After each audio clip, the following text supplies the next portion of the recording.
आपसे कोई पूछे कि बस और ट्रैक्टर में कंपटीशन कराया जाए तो कौन जीतेगा, आप सिंपल सा आंसर दोगे कि बस जीतेगा।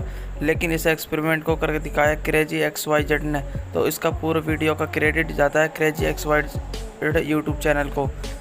दोस्तों, इसमें देखा गया है कि दोनों कंपटीशन करते हैं, लेकिन इसमें जो बस है वो हार जाती है, क्योंकि बस लॉन्ग रेंज के लिए होती है, ट्रैक्टर जीत जाता है, वह शॉर्ट रेंज के लिए होता है और बाद में रास्ता टूट जाता है, लेकिन यहाँ पर ट्रैक्टर विन होता है। वीडियो के लिए लाइक का बटन जरूर से दबा देना और चैनल को सब्सक्राइब कर लो ऐसी ही और मजेदार वीडियो।